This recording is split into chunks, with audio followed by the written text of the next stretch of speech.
My name is Tommy Rose, and I'm the head of special projects at All Access. My name is Joey Brennan, and I'm the technical design and development manager at All Access. I think this year the most fun part for a lot of the team was that it's a hometown game.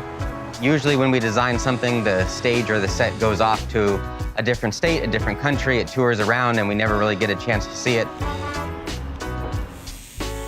The idea behind the stage this year is that it's a street in Compton that's sort of been lifted out of the city and placed onto this football field. We're gonna try to pull off something really, really huge.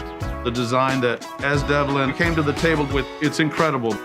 What if we could make the entire field look like the nighttime aerial view of Compton?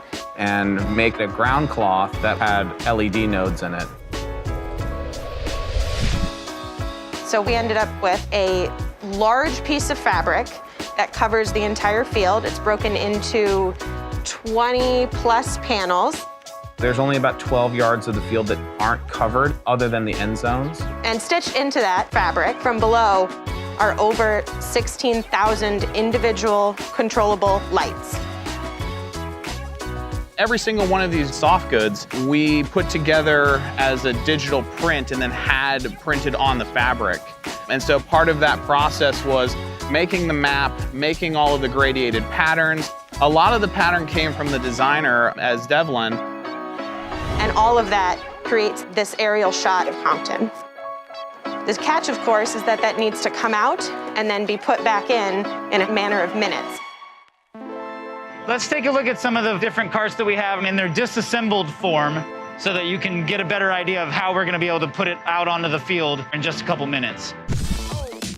One of the great things about this year is we actually have a lift or a mechanical elevator that will take the artist and raise them about 10 feet above their starting position. It's about a 16-foot by 20-foot wide lift. So from here to here, that part travels. And if you look, we have our own custom designed tongue and groove here so that when the artist is walking, there's no gaps, there's no trip hazards or anything like that. You can see I've got 2 different motors down here. They spin a series of chains. And this chain right here is gonna be what takes our entire lift, the grand piano and all of the artists up to the top of the rooftop so that they can be seen from all different angles.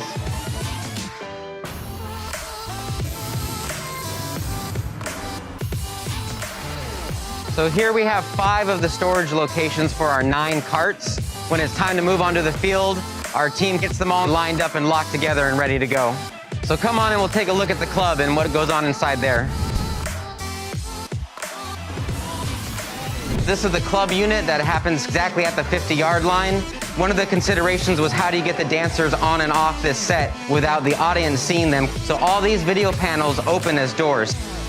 So this is actually a space that we've created for the artist. So we've got a little chair, she can have her water, and when it's time for her to get ready, we've built another escape door here that she can go out to get to the rooftop of her club.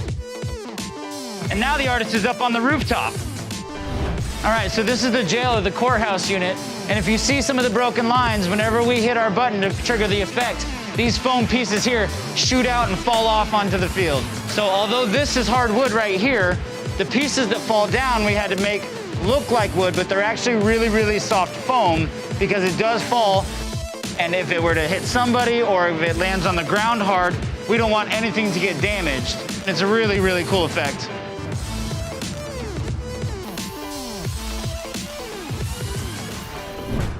And here we are in the studio. This is the second half of the mechanical elevator we've been talking about. We took 3 sound consoles and installed them here. We added some extra LED lights to make them light up as part of the performance. Behind them is a giant LED screen so you can see through to the studio that would be beyond. We're really concerned about weight for the field and the field tires. So we got these sound consoles, opened them up, and ripped out all of the electronics that are on the inside. So even though you can see that the sliders still move and all the buttons go, if you were to open this up, there's nothing on the inside.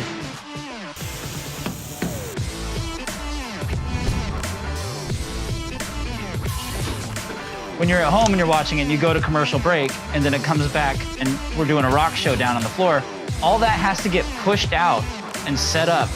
So we have over 600 people out there pushing these things with their hands. I think our last setup was probably 6 minutes. Yeah. to get it all out there, and then we have to get it all out of there. And usually by the time we're pushing everything off the field, the kickers are kicking balls and doing their pre-warm-up stuff. So not only do you have to get it out of the field, you have to not get hit with footballs. Our show crew is the best. We've pulled off something that is incredibly difficult. If the performers are enjoying the show, then the audience is definitely going to enjoy the show.